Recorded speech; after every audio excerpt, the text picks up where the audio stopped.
It's 13th time lucky for Hibs as they finally win after going behind. Elsewhere, Livi end their winless one. Rangers are matched in Prague. Have Scotland finally got a good striker? And it's the Old Firm this weekend. Coincidentally, it's also episode 13 of the False 90s podcast. With me today, we've got Andy, Marcus and Kyle. How are we doing tonight, guys? Yeah, doing good. Alright. Very well. For once. Hi. For once it's a win we can talk about. Yeah. But we'll start with Rangers and their European travels. The 1-0 draw in Prague against Slavia. Yes, the party goes on indeed until tomorrow. We'll see what happens then. But yes, Slavia Prague 1, Rangers 1. I'll just get right into it.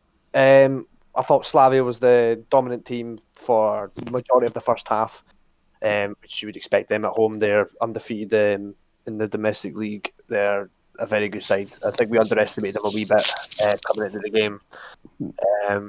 But yeah, their goal came really early in the 7th minute from Stanchu. I did think he was one of their better players, if not their best player.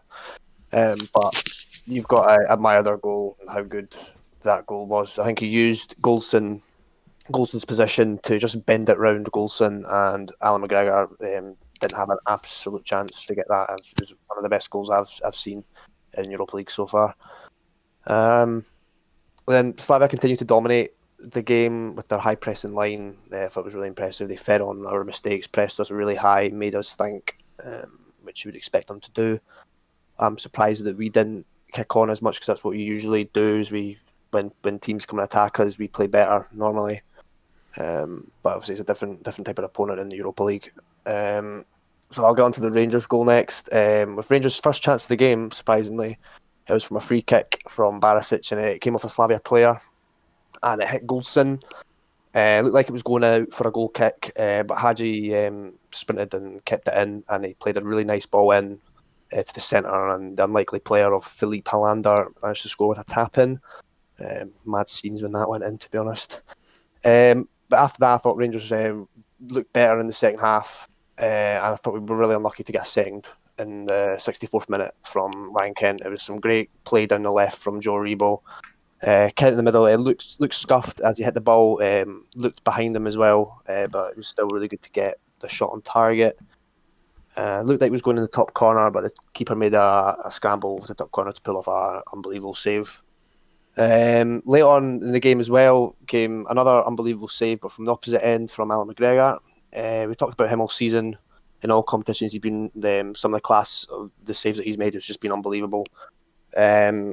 Especially for a 39-year-old goalkeeper as well. So in the 90th minute, Slavia had a corner, and it came into a very good area, and the header went down. It looked like Kent lost his man, but again, I couldn't really see from the replays.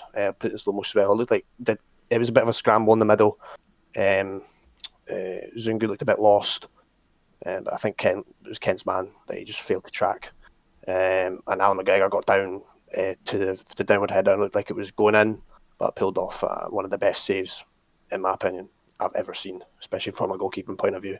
It's one of those ones where his legs were higher in the air than his arms. He'd done like a big dive. I was actually quite impressed by it. It actually came off like half his pinky. He saved it with half his pinky, like behind his pinky. It was just incredible. It was a really good save.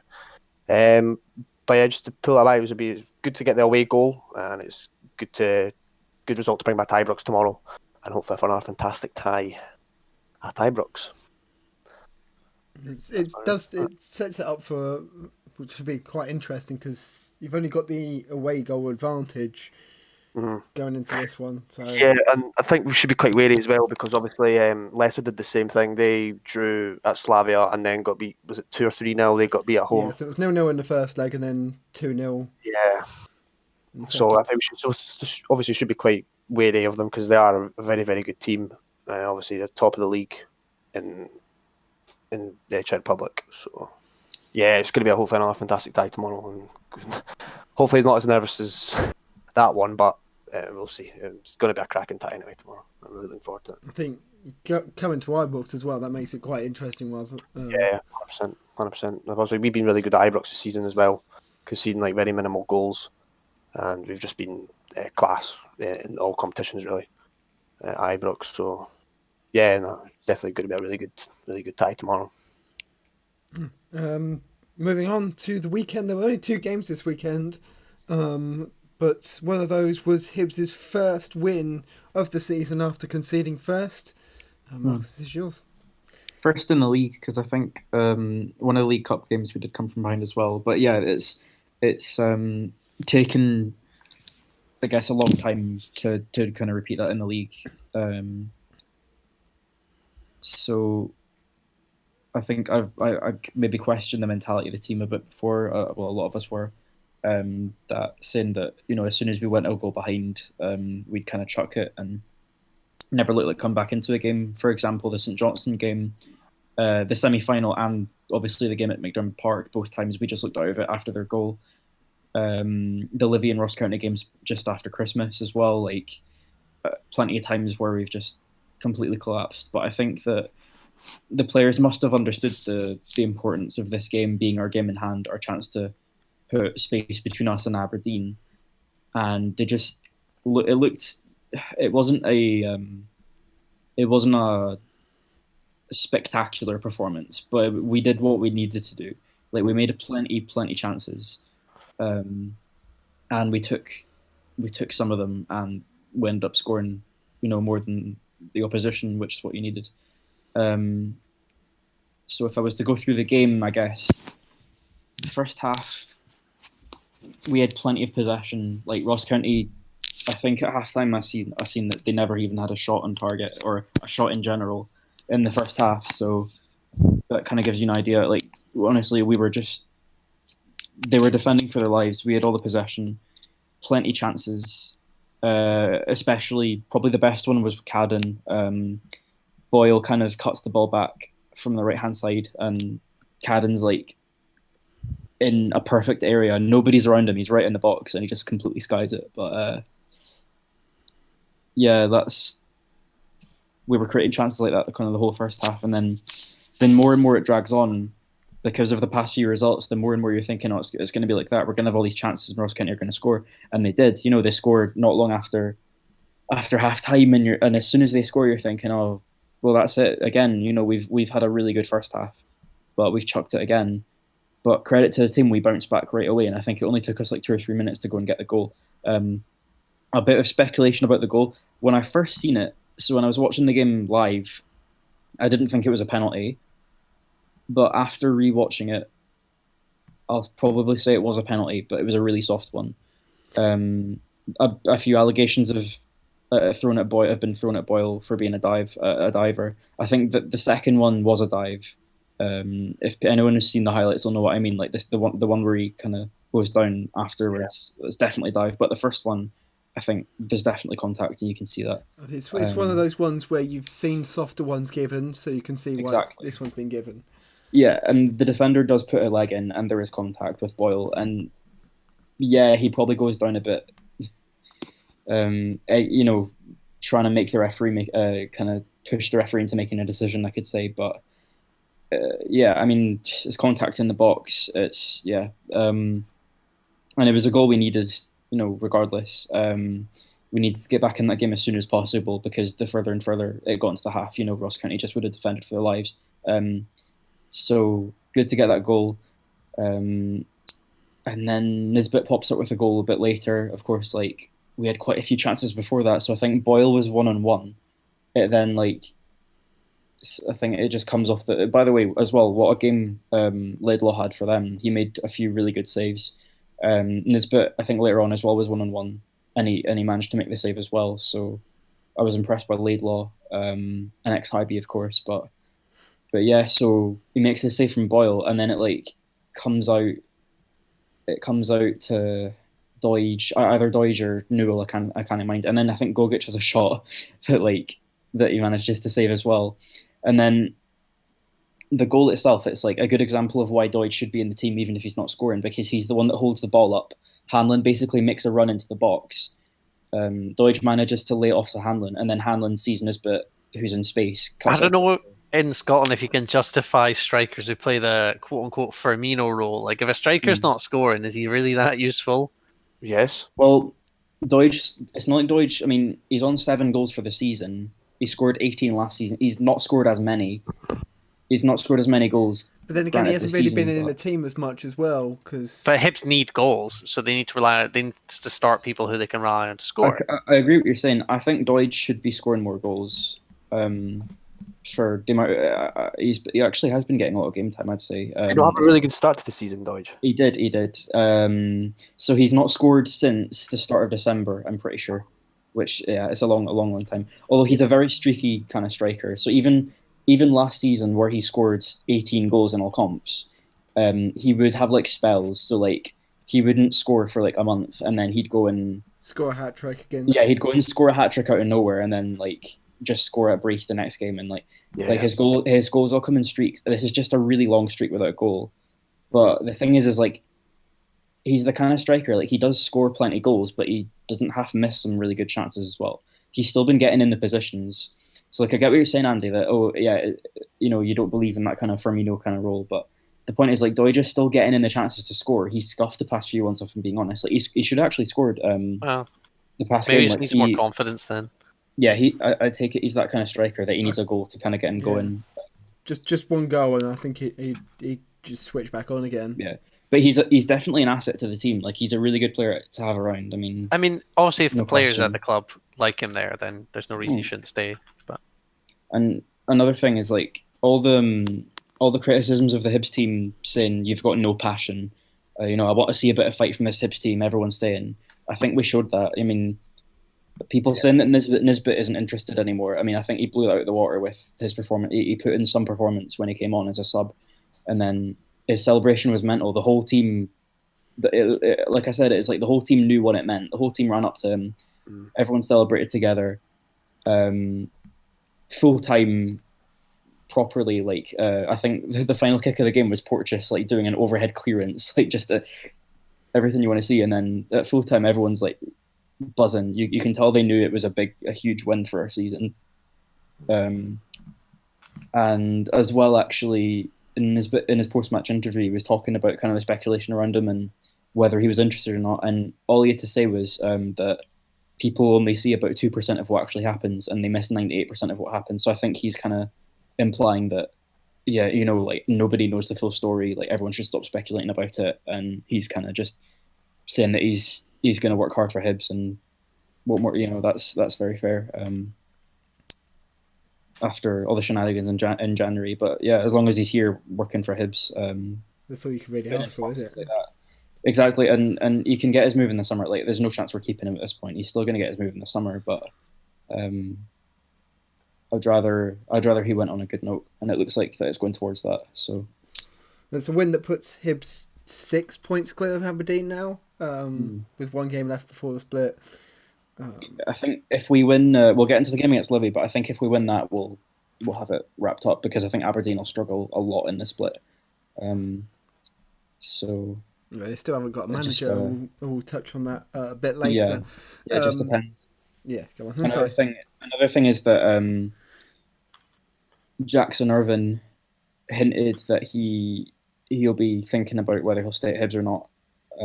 Obviously, he's on a short-term contract.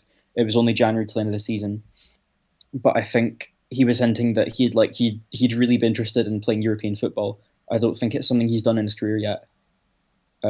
So I think obviously if we do secure European football, that could mean that we also get to sign Irvine on a bigger contract, and that would be huge, because I've said before, he looks like the kind of player that's probably a step above where the Scottish League is. He joined from Hull, didn't he?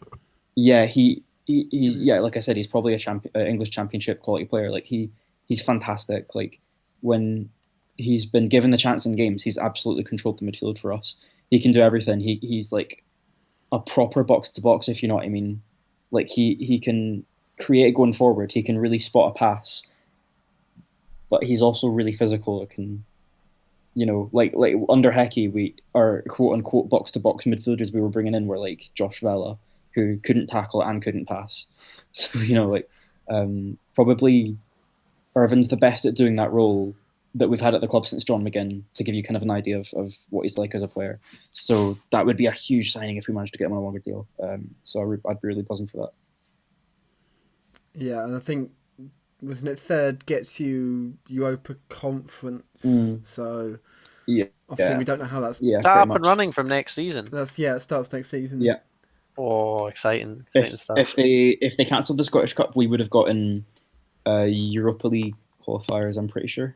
Yeah, but Yeah. you've got a better chance with the conference, I think. Like, realistically, you'll get knocked out by a team equal to your level in the Europa League qualifiers.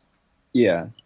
Well, last time we were in Europe, we only got knocked out because we came up against Molde, who had Erling Haaland at the time. And then even then, like, they had Zenit in the next round. So it's like, yeah, I guess you're right in the Europa League. It's always going to be the case that you'll get through the first few rounds, and then you'll come up against like a Real Sociedad, like Aberdeen played a few years ago, or you'd or much rather play your own level.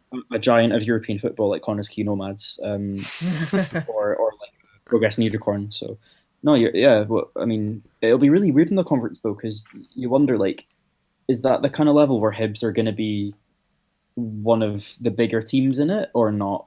Like, it's kind of unclear. What but I guess we need to see. I think we'll have to see once next season comes around, kind of what kind of teams are in it, and from there you can kind of gauge what kind of chance teams like Hibs will have. Because on the European level, we do beat teams. Like I remember when we played Asteras, like with random Greek people in all our posts being like, "Oh, Asteras are a good team," and very very. Played in European level. They knocked out West Ham under Slavan Bilic. Exactly. Aye. They were saying all that like they're a much higher level than the Scottish League. They'll wipe the floor with you, and then we do what we did. Put them out. No comment about getting knocked out of Europe by Greek clubs. Yeah. No, but no. My point is, like, Hibs we've definitely competed. We went toe to toe with Brøndby as well. I think they're a good. Brøndby are a good start. No comment about getting knocked out of Europe by Danish clubs. Yeah. No, like, I don't know. It'd be interesting if that's the kind of team that we're playing in the conference, though. Basically, my point is, like, there's no reason why even if we get to the group stage, why we couldn't get out of the group stage and see what happens from there. Like, it's new territory, so just go and see how we do. It's really exciting. Yeah, definitely. Really, really exciting. Well, the other game this weekend was a 2-1 win for Livingston at home to Hamilton. Their first win in 7. Did you guys see the goals from this one? Because there was an absolute belter from two of the goals were brilliant goals. Yeah, I saw them on Twitter. J. Emmanuel Thomas with, I think you describe it as an overhead kick. He's just kind of looped his head round, looped his foot around his head and knocked it into the top corner. And then call it a scissor kick. He was a bit more horizontal. Big jet. And then Callum Smith scored from outside the box. Just, 15 minutes later, level the score. Quite a powerful shot. And then Scott Pittman. This one wasn't a belter. He just kind of bundled it in. But it's those kind of goals that get you points sometimes, and they've got the points. They've ended that run, which did include definitely did the points, though. Definitely, it's a good 3 points for them as well. Yeah, it definitely confirms their top 6 status. That win. Yeah, very good for them, man. Very good. So it's another season in the top 6 for Livingston, which is good for them.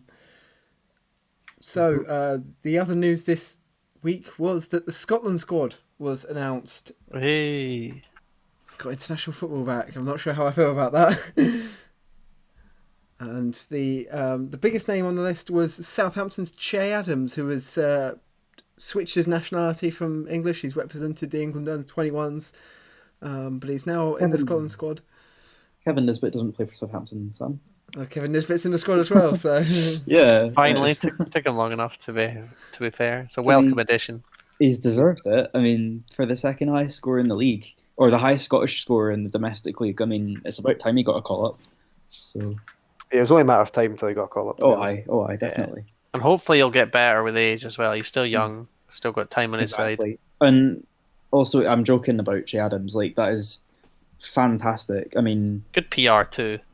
Yeah, definitely. Yeah, definitely. I mean, I don't know where. So, if he had chosen England as a nationality, I mean, I don't know too much about the English national team, but I think Sam and Kyle, you'll probably follow it more. Do you think Chadham's would have been with the shout of getting a call up, or would it have been out the question with players like? I still think so, to be honest. There are so many English strikers at the moment. I don't think. So what? Like you would have had be like Harry 10th Kane, or 15th on the list. You got Harry Kane. It would be really hard for him to get him. Danny Ings as well. Danny Ings, Tammy Abraham. Yeah, it would have been really difficult. So Jamie Vardy's retired. Jamie from Vardy's international, retired, hasn't and even then, like, I'm not sure even he would make. Speaking of international strikers to come out of retirement, Zlatan Ibrahimovic has been called up to the Sweden squad. It's like the World Cup qualifiers. First time in 5 years he's been called up, and he's what, 39? Yeah. Wow. I mean, we all know what he can do for Sweden. Yeah. He's going to be in the Euros, isn't he? Zlatan. Yeah. Maybe. It's good to see. Maybe he can't. I can see it if like he would come into the squad just for like a couple of qualifiers to help them along. Bit of morale as well. Yeah, but in terms of being in the squad for a whole tournament, maybe not with his age. No, I don't think he's going to go to the 2022 World Cup regardless if they qualify. Like he said, with the 2016 Euros, he qualified, but he didn't go. Was the World Cup, the 2018 World Cup? He didn't go. Yeah. I think then I don't know if they've still got the same coach, but I mind that a few years ago their coach said that like he wanted to create a Sweden squad that wasn't based around Zlatan. Like they wanted to share, kind of have a more team.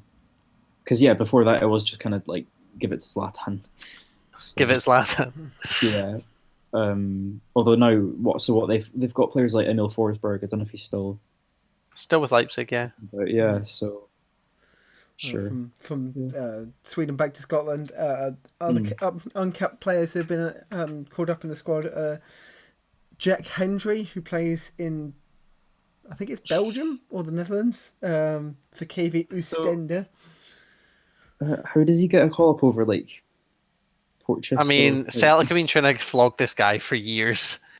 He was a sort of one for the future purchase, but he's never really kicked on.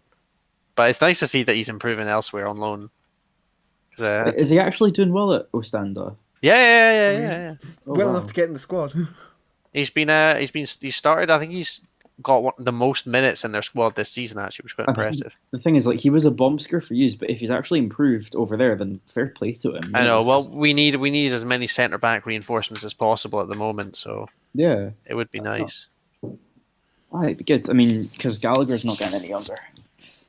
Even if he has quality. And then, I was joking about, like, I'd like to see Porteous break into the squad. He's maybe not ready now. He's still very mistake prone. He has got potential to be part of that squad in the future.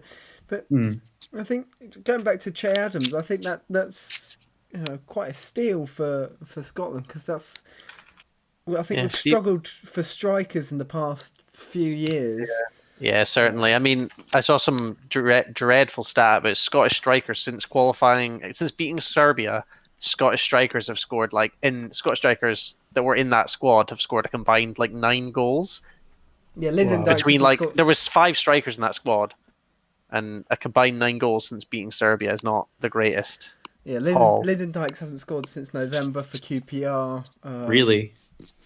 Leigh Griffiths has been in and out of the Celtic squad. McBurney hasn't scored all season. McBurney hasn't scored. Lawrence Shankland's has been a bit hit and miss. It's actually Kevin Nisbet has outscored them all. In fact, he's got 9 total, I think, since Serbia, and they've got 9 combined. So it sort of makes sense that he's included. The only thing that I have, but you will probably disagree with this, is I'm not sure about Stephen O'Donnell being in the squad.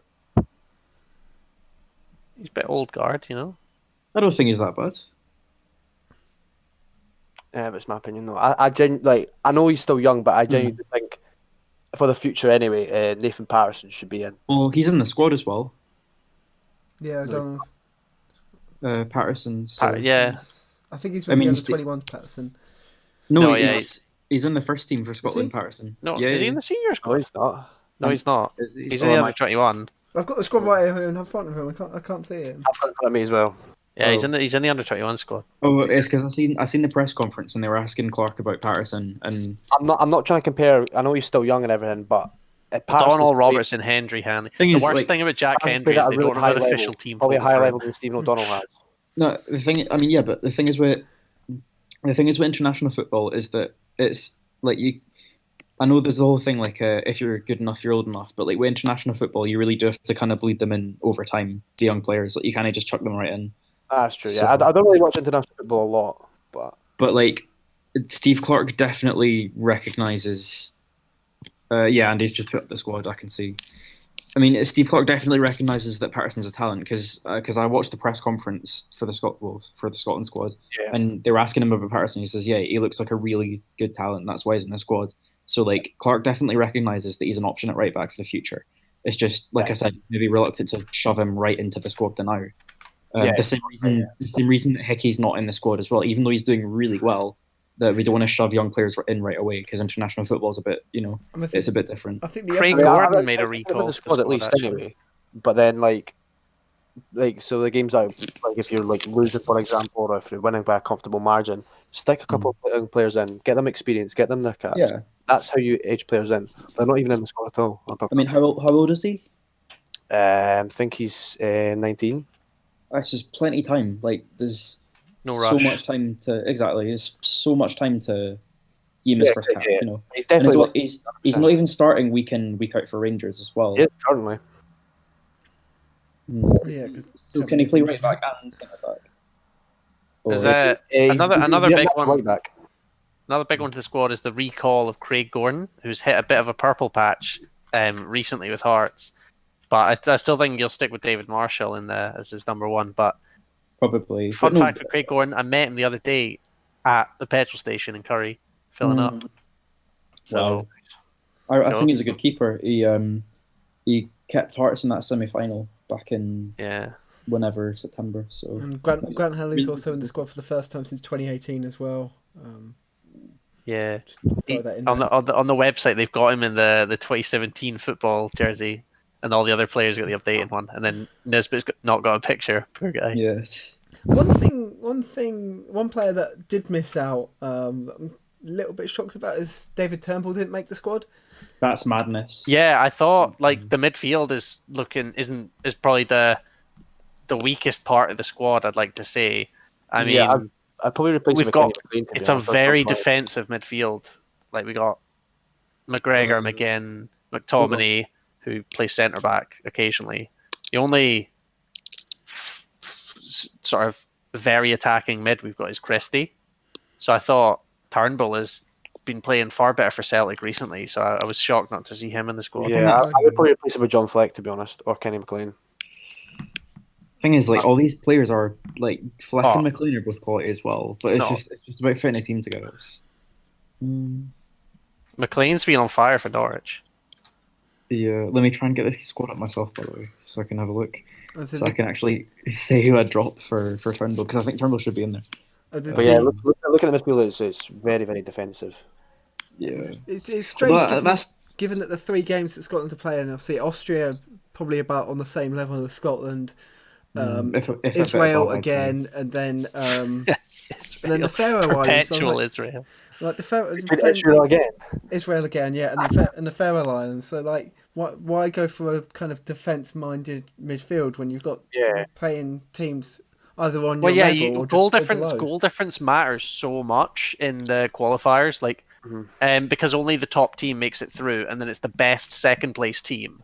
So like, you really need to score as many goals as you can when you when you get these chances. Like England will play 10 strikers when they play like San Marino and Andorra in the world's easiest group. So I don't understand why Clarke's gone for this very defensive-minded squad. He's obviously not got the most faith in the team, because otherwise he would have chosen the wing backs. It might be because of Robertson wants to go up and Tierney as well, and everyone wants to bomb up. So maybe it's like a cover for them if they. I know, but with the weak strikers we have in the squad, I would have just assumed Turnbull would have sort of walked in there. Che Adams, I don't see Che Adams in the website squad. Yeah, they've not sorted out like the legalities of signing him up yet. I think it's a decent squad. There's obviously a few change.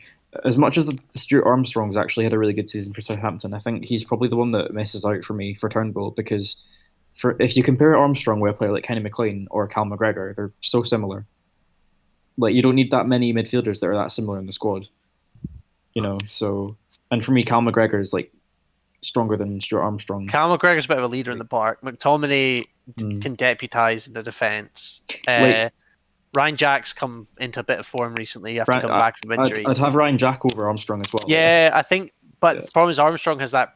I play in the Premier League, which gives him an innate advantage. I wish there wasn't that around kind of players though. But I guess Ryan Fraser's done absolutely nothing for Newcastle, and McBurney as well for Sheffield. You could almost say we could sacrifice a striker and in the squad. How is McBurney still getting called up? Like, I'd actually rather have Shankland than over McBurney.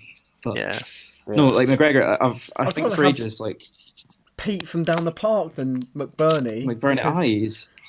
I think it's bizarre, to be honest, Fraser and McBurney, to be honest. Yeah, I know. It's just because they play in the Premier League, they get this sort of advantage into getting into squads. It's always been like that, though. Yeah.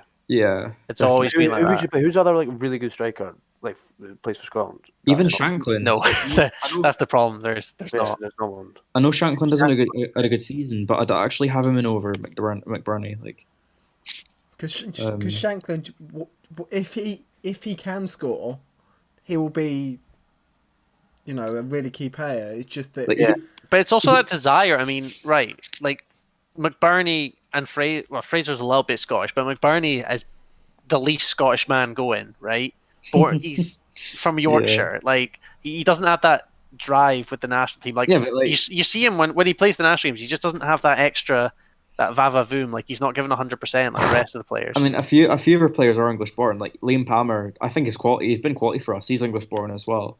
Scott McTominay. It's not about that. It's just him, particularly McBurney, doesn't look interesting. No. But I'm saying, so like you see McTominay is like kissing the badge and all the.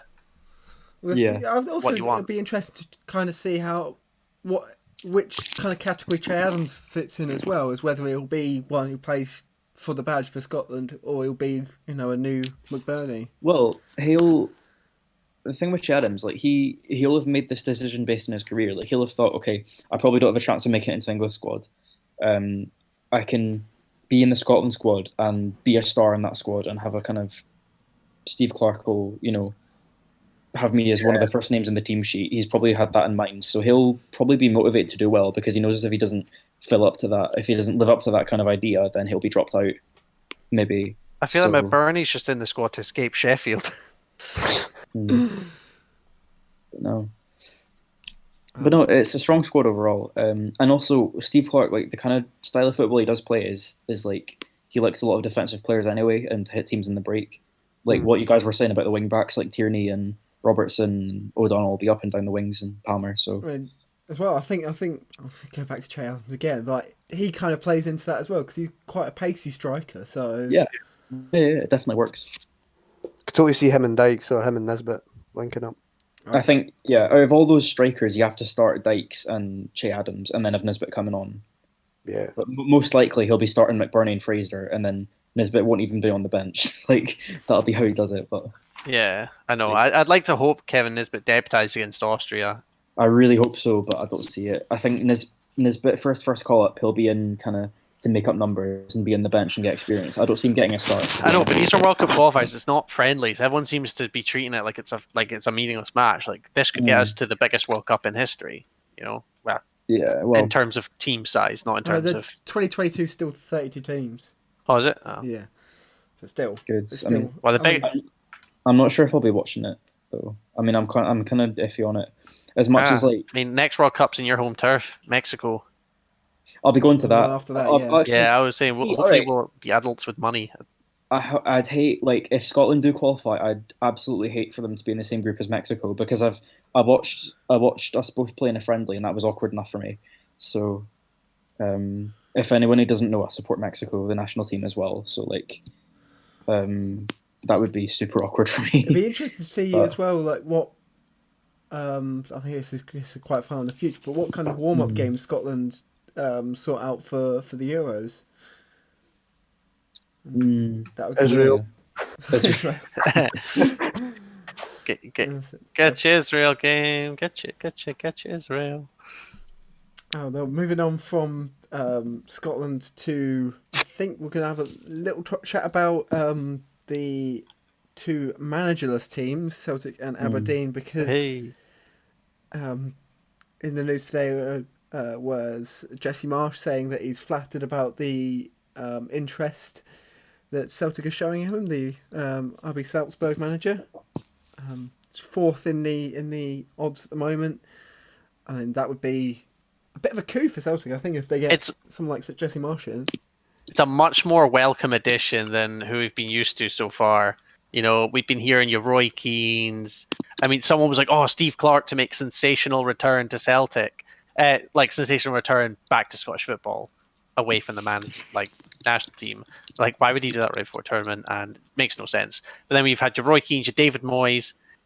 They're throwing in names that don't even make sense. People that have better jobs at the moment, and I would say Jesse Marsh has a better job at the moment, but it's a welcome addition, a change of pace and who they're trying to, knock down to be Celtic manager. Yeah, I think we were talking a bit before the pod as well that like he'd be someone who would build a project at Celtic rather than if you get someone in, like a Neil Lennon who would just steady the ship. You want someone who would build a project at Celtic and build something for the future. I saw Gerrard, I wouldn't even say it would be an argument. He's building a project at Rangers. Be a much more welcome addition for Celtic to have a manager like that. Better for the league too, to have a manager who knows what he's doing. So the top 5 favourites at the moment, as I checked before the pod, were Chris Wilder, who's just been let go by Sheffield United. He's the favourite at the moment at 12-5. And he spent 20 million on him with Bernie, so I'm already writing him off. see, in one of the first podcasts we did when Sheffield United were doing really well, didn't you describe him as like a Greg's Guardiola or something like that, or like yeah. He does. He plays an odd possession-based football for a team who, they have a Union Jack on the middle of their shirt. They're more staunch than Rangers, Sheffield. So, I wouldn't agree with that. Come on. How many Union Jacks you got? All around, mate. I've got quite a few in my house actually. Got 1, 2, 3, 4, 5 in my room, mate. That's just my room. I just have an Armenian flag. I mean, nowadays, if you buy like strawberries, and that nowadays, you get like tons of Union Jacks on it anyway because they're desperate, like to put Union Jacks in every like. You seen that thing on Twitter? It was like ice cubes. Come and get your staunch strawberries. No, it was like ice cubes, and then it said made with British water. Yeah. So you don't know why, are they? Much rather have a Scottish water ice cube. It's much tastier. Still have a Union Jack on it. Nah. Anyway, the current second favourite is John Kennedy, who's the current interim manager, and then Roy Keane. But he doesn't even want it. He said he doesn't want it. It's like a cursed job. And then Roy Keane, who hasn't had a job in a long time, especially he was Ireland assistant was his last job to Martin O'Neill. Yeah, but he hasn't been a manager for a few years. Yeah, since Sunderland. But he must have had a say to put Shane Duffy as captain for Ireland, though, so we'd be wary about him. And then Jesse Marsh is the 4th favourite, and then Eddie Howe is the 5th favourite at the moment. Eddie Howe's a much more welcome addition than Chris Wilder if we're going for an English manager. Yeah. But at Aberdeen, there's a bit of there's some other favourites there. As Stephen Glass is the current favourite, whose assistant has been linked to be Scott Brown as a player assistant. If he gets the job, that's what I've seen. Yeah, I saw that one. Yeah, Scott Brown, player assistant manager, like what John Terry did. I could never see Scott Brown in an Aberdeen top. It just looked wrong. Yeah, I can't picture it. Even in like when I've been playing FM and like I've seen Hibs in the future and Scott Brown's gone back to Hibs, like even that's wrong to me. If Scott Brown's in anything but green and white, it looks weird. Yeah. And then Stephen Robson's the second favourite after leaving Motherwell. Again, I'm not too sure about that one. I think he's failed upwards. Yeah. Like if he's given the Aberdeen job, like somehow he's progressed his career God knows how. Like, It's like- that's such a weird appointment if that happens. It's like Paul Heckingbottom's now the interim Sheffield United. Oh, Sheffield United manager, his yeah. career trajectory, by the way, like, oh my god, he's been so rubbish, and he's somehow now landed like. He had I know such it's an only- awful stint at Leeds. He was the guy before Bielsa, I think. Yeah, Came in, yeah. Gary Monk gets sacked at Leeds, and he comes in to like as their savior, and gets them almost relegated. And then Bielsa comes in as the real savior. And then he gets one of the highest budgets in the league at us to chuck at a defensive midfielder, and then he signs 3 attacking midfielders, puts Scott Allen on the right wing, has us like in the relegation places, and then gets sacked at Hibs, and now he's like a Premier League like interim manager. Like, it's mad. Like, And then Robbie Yeah, I don't Fowler is the third favourite at the moment. I think he's been managing in Australia. Sorry, Robbie Fowler, Robbie Fowler, yeah, as in as in the ex-Liverpool Robbie as in Fowler. ex-Liverpool, yeah. Really? I mean, I'd like to see it. Why not? He's managed in India. He's managed in Thailand, in Australia, and now he's currently managing in India for East Might as Bengal. well. So Yeah. I think that's a weird step up if he goes to Aberdeen. Like anybody who pretends to snort coke on a sideline, might as well welcome in football.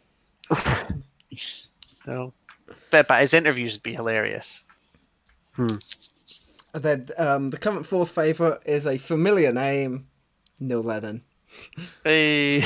not happening. It's only been said in the media because Lennon's out of job.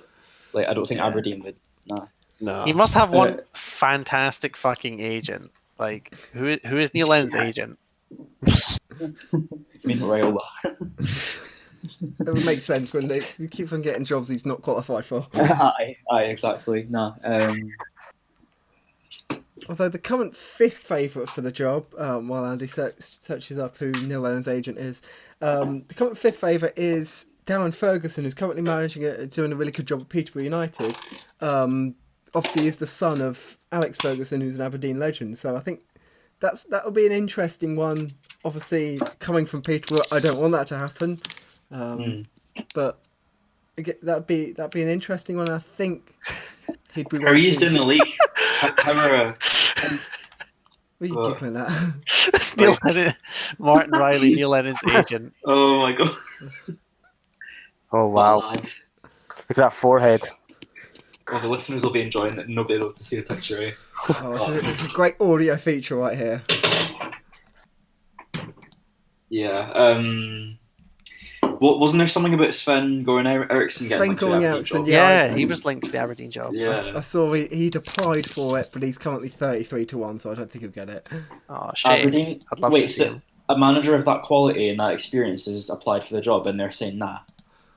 Yeah, but he's been. Yeah. I mean, I get his time's probably passed a wee bit, but like, I don't know. It would be funny though. It would be quite funny if Sven was Aberdeen manager.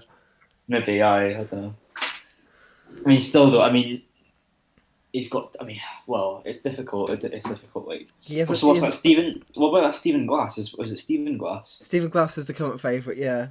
Yeah, he'd be a lot younger. So it depends if they want to go with like a younger manager, more, I don't know, fresh ideas maybe. But Andy's current choice for the Celtic job, AVB, is currently 40-1. I'll just give you that for now. Oh, at least as long as there's numbers on his name, I just don't think we should discount it. 40-1. But yeah, Stephen Glass, who's he was Shamrock Rovers assistant manager, and he's been involved with the Atlanta United setup for the past 3 years. Obviously, they're partner clubs, financial by the links way. to Aberdeen. He's Yeah, a they're partnered with partner club Aberdeen. for Aberdeen, so yeah, that'd be one for who'd. that means that he'll probably. My guess would be that if he were to take the job, he would probably sign a few players or take maybe some coaching staff over from Atlanta because they've got that partnership. Yeah, as well. yeah. He played for Aberdeen for 4 years back in the 90s. He used to play for Hibs as well, Yeah, of course. and Dunfermline and some other teams like Newcastle and Watford. Sorry, if anyone can hear, that's me opening another bottle of beer. Have I told you that Mickey Weir lives down the street from me? Oh, did Ex-Hibs he? player, Mickey. Yeah, I think you said before. That's like my one go-to Hibs fact. My granddad always says like Eddie Turnbull used to live like near us in Stockbridge. Like I bring up Eddie Turnbull, he's like, "Oh, I used to meet us down the bowling club." Like, Hibs legend Eddie Turnbull. Anyway, I think it's time for a quiz that I put together about 5 minutes before the pod started. So, Oh jeez, I'm pouring a pint now. Like this is very professional from me drinking on the job, But I am as well, don't I? what are you drinking? I'm drinking it. Well, I just had It's Paddy's Day. If it's not black and white, then I don't know what you're drinking. I've not got Guinness. Sorry, I just had a Joker IPA and I've got a Hot Price 13, Oh, which actually is Irish. That's Hot Price 13 is made by Guinness. Yeah. So that's fair enough. Is it brewed in Edinburgh? I think. It is. It's brewed down by near Bankhead. No, sorry. On this bottle it says brewed in Ireland. Oh, okay, but they do brew them down near Bankhead. There's a lot of beer production in Bankhead. Yeah, but Edinburgh's like, I know this isn't a brewery podcast or anything, but Edinburgh, like the past sort of few years, has been done them by Stuart Brewing. They've got this thing called I think it's Holyrood IPAs. Absolutely decent. Wow. It's like 7%. It's like it's good stuff. No, tons of good stuff being brewed in Edinburgh now. It's brilliant. It makes me wish the pubs were still open. Yeah. Although there will be soon. There will be soon. Oh yeah. It'll meant to be too long. Anyway, quiz time. Let's get off the beer chat. I've got 5 questions, 5 completely random questions that I've just picked off a website. So if they're wrong, it's their fault. I think we talked earlier about the Scotland national team, and my question is, who were Scotland's first non-British opponents? So they played in the international game. Germany, Gibraltar. Would that count? Spain, Ireland. No, wait. Ireland would count, right? Yeah. This was before Ireland were a country. I'll give you that as a fact. Oh, okay. Ireland's always been a country. Screws. In terms of FIFA, not terms. Okay, so football. So before this, they played France. They've played England. They've played Wales. They've played France. Ireland. It's not France. Belgium. Italy. You can name every country now, aren't you? No, it's none of those. Okay, so it would probably be like a country connected to the British Empire, right? So Faroe Islands. It's not the Faroe Islands, but you're on the right track. The famous British colony of the Faroe Islands. Denmark? Again, you're getting warmer. Norway. Norway, yeah, Marcus got it first. Ah. Don't know what the score was. But yeah. 1-0. Marcus. Again. Surprise. We just block him out from quizzes from now on. Champions again, as you know. The second question is, what part did Juan Carlos Cardenas play in Scottish football history? Juan Carlos Cardenas. What relevance does he have to Scottish football history? Where is he from? He's from. Can I ask that? I don't know where he's from, but he played in Argentina. Played in Argentina. What relevance does he have to Scottish football? Did he score a goal against us in a World Cup? No, he didn't. It's club football. He never played in Scotland. I think that's... So Celtic played some Argentinian club in the equivalent of like the Club World Cup. It's the Intercontinental Cup. Celtic played after beating Inter Milan in the European Cup. Celtic played an Argentinian team in the final and lost. So I assume he scored the winning goal. He scored the winning goal for Racing Club against Celtic in '67 in the Intercontinental Cup. Yeah. Yeah, there you go. Yeah, I remember we were on for 5 trophies that season and we buggered it. Worst, it was in Argentina as well, which isn't fair. Yeah, because they had the 2-legged thing where they had one leg in Europe and then one in South America. Third question: which Scottish football club used to play at Anfield? Scottish football club. Yeah.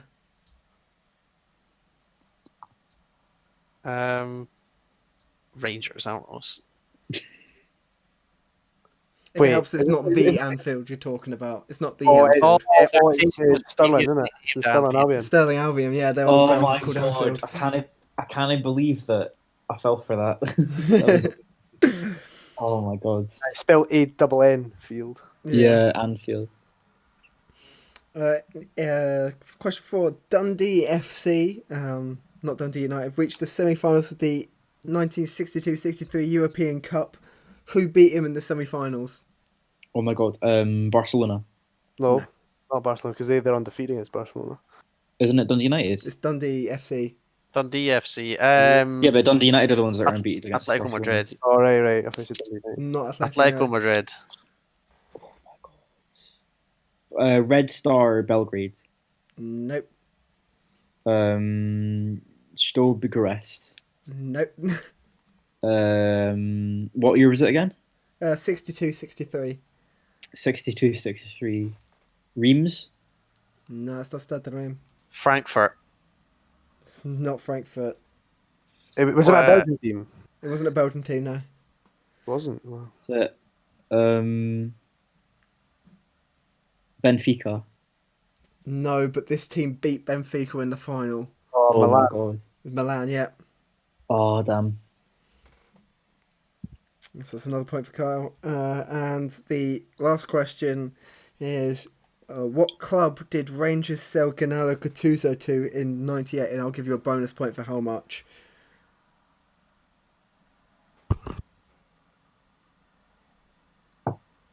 Played all over Italy. This is an open goal for Kyle, surely.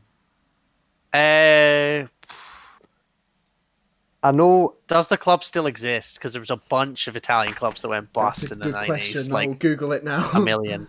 I know the club. I can't pronounce it though. He was only at Rangers this season. I remember that. It was US Salernitana or something like that. Salernitana, yeah. Yeah, Can you guess how much he went for? mate, I can tell you. They do still exist, by the way. They're in Serie B. Finished 10th last season.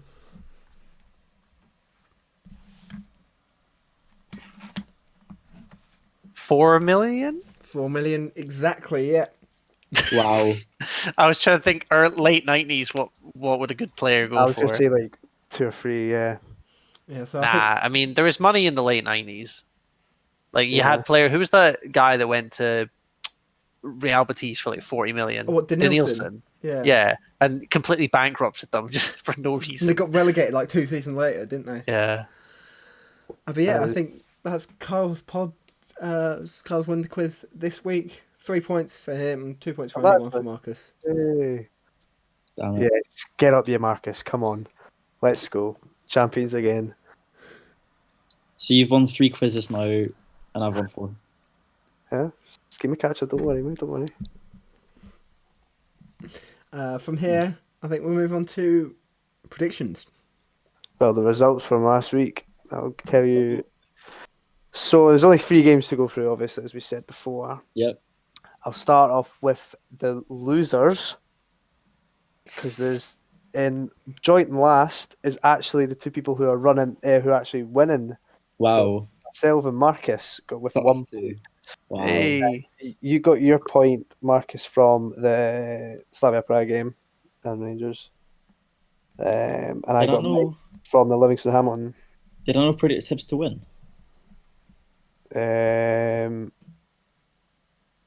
Oh yeah, you did. Yeah, sorry. Okay. So you're last. So I'm not joint last. Yeah, then. sorry. I was looking at Sam's column there. No, you are joint last because you only got 1 point.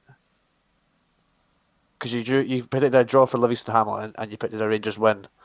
Oh yeah. Actually, that's it. Yeah. So yeah, and I got my point from Livingston Hamilton. Okay. Cool. And then it was Lewis with 4 points. He got his correct score against Ross County and Hibs. So well played, Lewis. Not on the pod today, no. And obviously with the winner is Sam. Hey. Andy, you need to get your results in when you're not here, man. Come on. I just forget. I'm a busy man. Minecraft. Minecraft, yeah. I don't even own it. So Sam, you got your corrects. You get 1 point for Slavia Power Rangers with a 2-2 draw you predicted, and you got Ross County Hibs correct so you got 4 points for us. So it's 5. Nice. So in the total, still joint top is myself and Marcus. Sam with 12, Lewis with 9, and Andy with a mere 2. Oh, What are you and peasant. What are Marcus we on? on?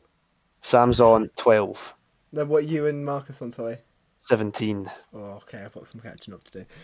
Yeah, and yeah, pass it back to you, Sam, for the predictions this week. Well, I'll start this catching up with the first game, which is tomorrow between Rangers and Slavia Prague. The second leg. I'll go last on this one. Right, I'm going to butt in and say it's going to be another goal fest. It's going to be 3-2 Rangers. Well, Yeah. okay. Yeah. Yeah. Okay. Well, Andy, 'cause- Slavia Yeah, Prague Andy to win gets 2-0. Slavia, not even 1-0. They're beating you 2-0. Why? Why do you think that? Actually, wait. What stage is this? Is this quarterfinals? Or is Yeah. this round of 16?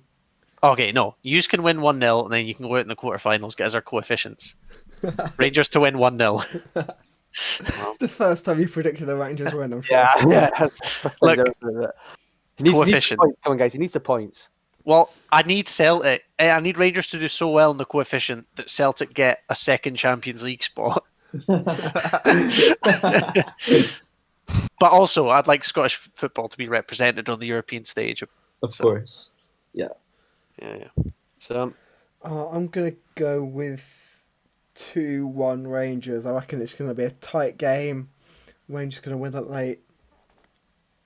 yeah, I'm also going to agree with you, Sam.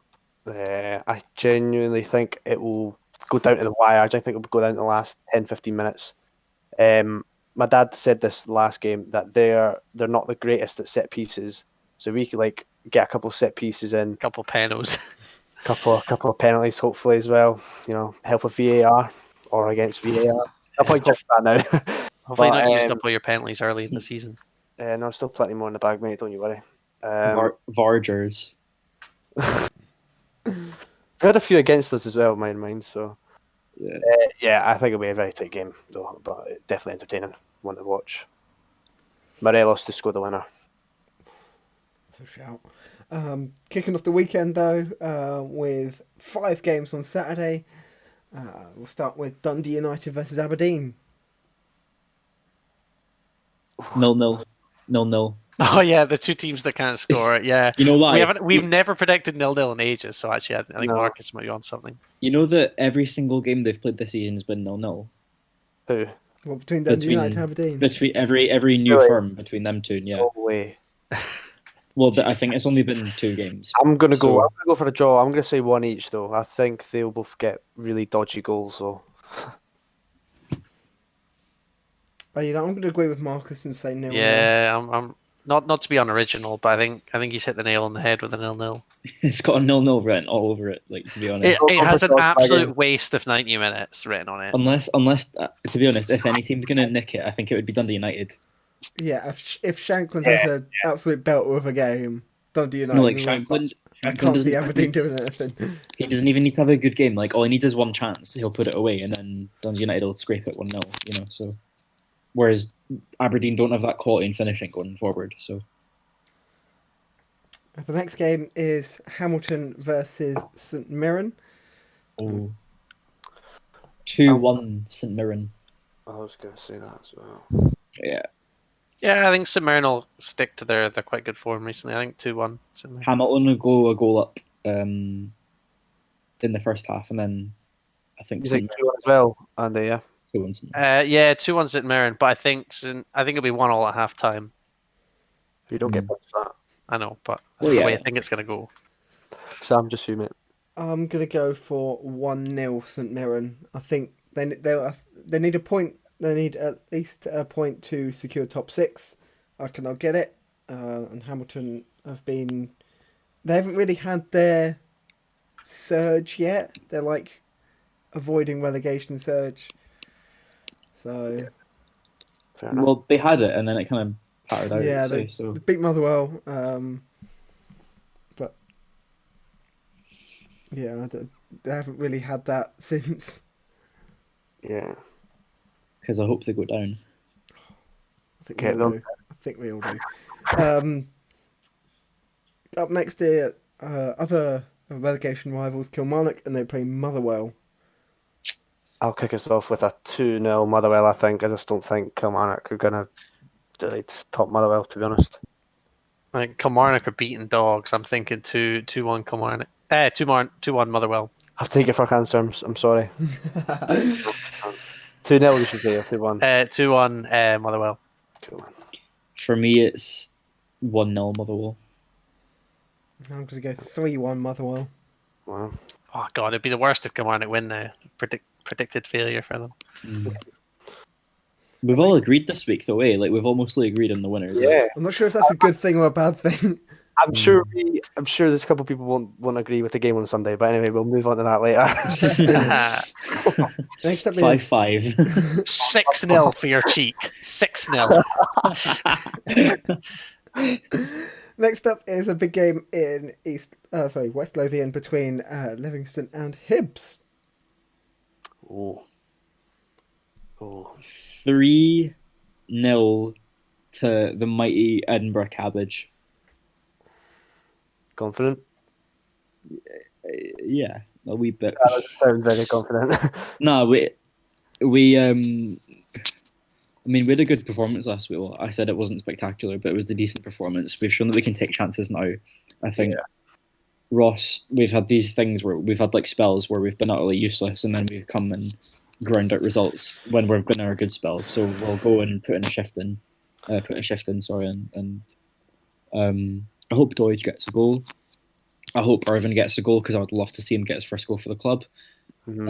And then sign, a nice wee 3-year deal afterward. That'd be lovely. Please do that, Irvin. And the third goal scorer is going to be Martin Boyle has to get in any action. So just based on the last result, obviously the players have, as you said, were on a really good high after the game.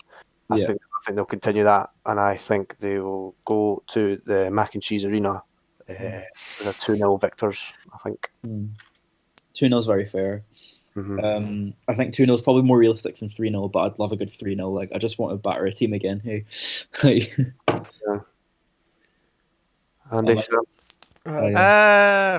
go first. I don't know.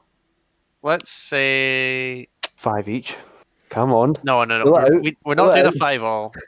I think Livingston 1-0. Wow. Are you serious? Yeah. He's a realist. Come on, guys. Come on. What do you think?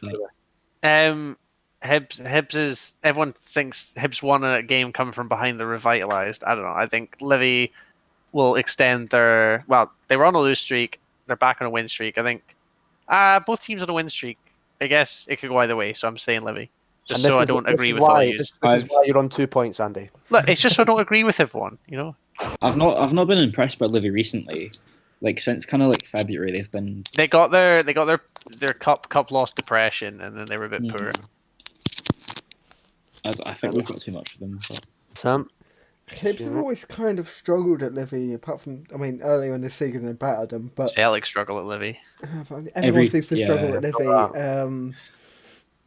Although nobody smacked them 4-1 yet at Livi, part for one team. Yeah. Part for one team. I'm just going to go 1-0 Hibs. I reckon it's going to be a tough game.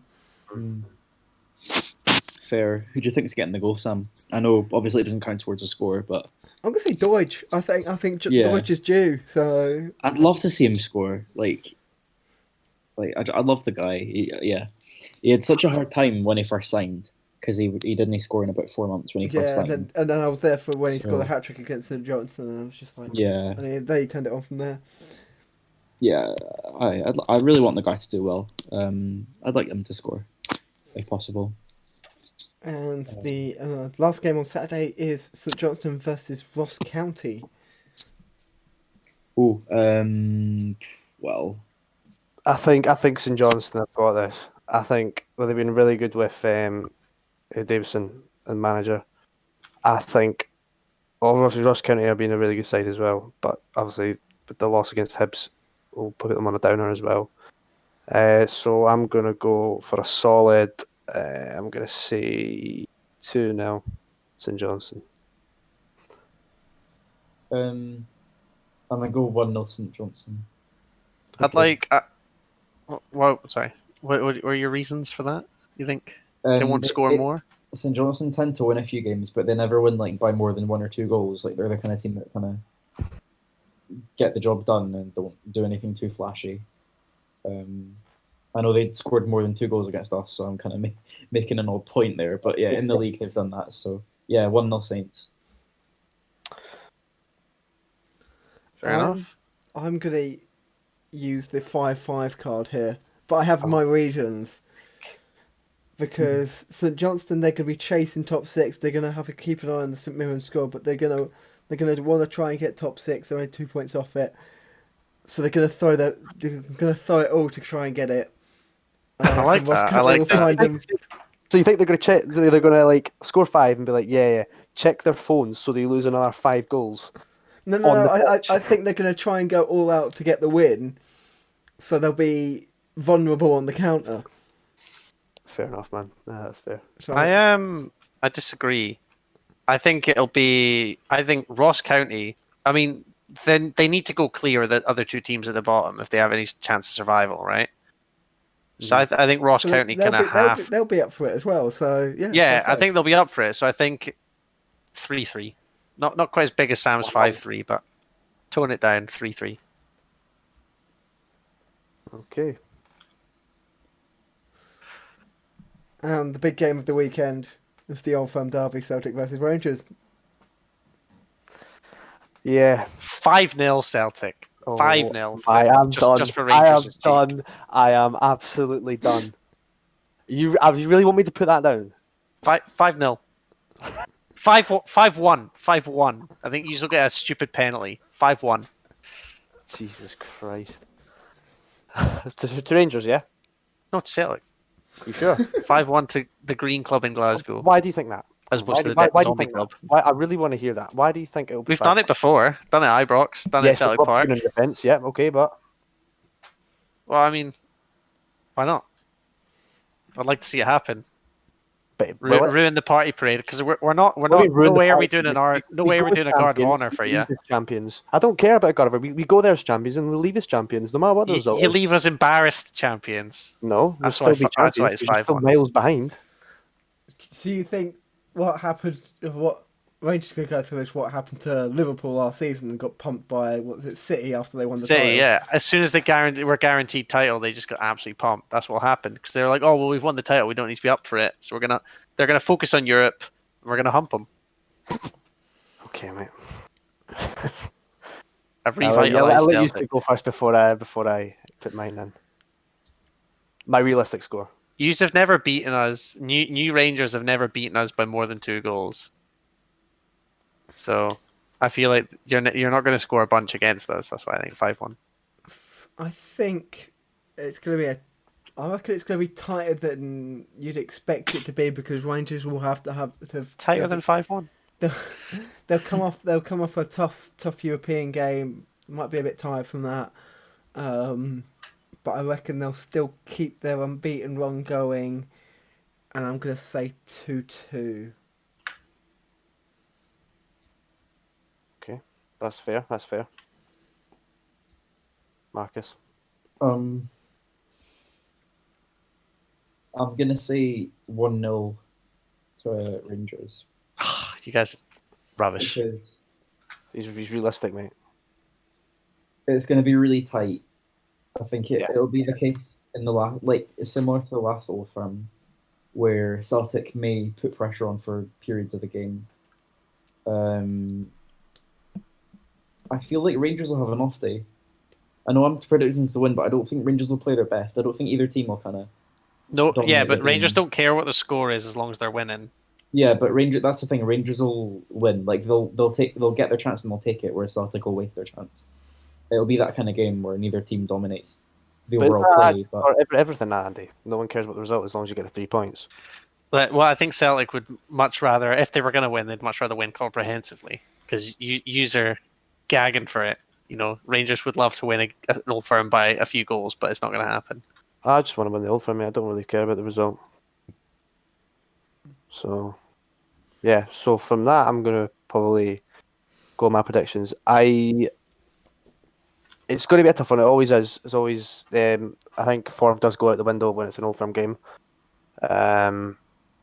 So that doesn't mean I don't think Celtic will win. Of course, I don't think they'll win. That's my opinion.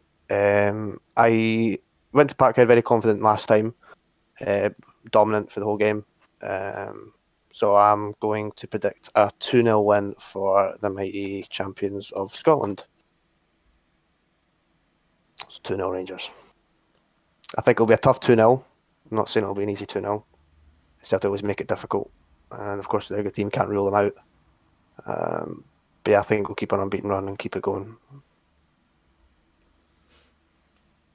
Nice. Well, that rounds up the fixtures for this week. Unless there's any midweek ones coming up. Oh, yeah, look. Because there's always a weird midweek. Oh, no, because it's the It's a split. International There's always a break, split. Yeah, there won't be any. Should we do predictions for the Scotland game? Or Scotland, Austria, Yeah, Scotland, so Faroe there's- Islands as there's well. 3 games. actually, Three. no, because the Austria game's on the Thursday, so we can do the pod next week and then do the prediction for the Scotland game. Yeah. That one. Yeah, so there's 3 Sounds Scotland games. So there's the Thursday, the Sunday, and the Space for them in. So Wednesday, maybe? I don't know. Yeah, the Wednesday. Thursday, Sunday, and Wednesday are the Scotland games. So we're doing them next week. we should do those next week. Cool, yeah, no worries. I think that also rounds up the pod for this week as well. Has you guys Hey. got anything to add? Right? Don't think I've got any news. Any words that you can say to your team, Andy, to fire them up? For the game? Just don't bugger it. Don't bugger it. Okay. And on that motivational speech, we'll end the pod for today. Thanks, guys, for listening. Thank you guys for joining me today. Cheers. See you later, guys. Cue the tune. The False 90s podcast is available on Apple Podcasts, Spotify, YouTube, Podbean, and our website at false90s.wordpress.com. For updates, follow False 90s on both Twitter and Instagram. And a big thank you to Fransisco Aluear and his track Space Game, which is our theme tune.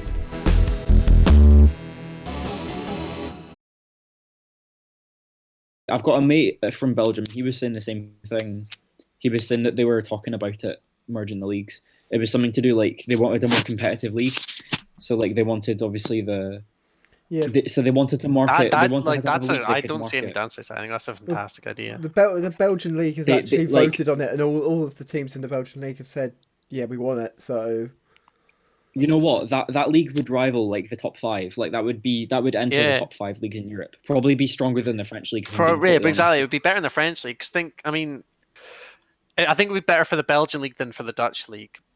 I think But, it benefits you've Belgian still clubs got- more. you still have some like big games like Club Brugge I mean, versus no. Ajax kind of thing. Well, that's what I'm saying. Yeah, but that's what I'm saying. You So- get the best. You get Brussels v Amsterdam. You get stuff like that.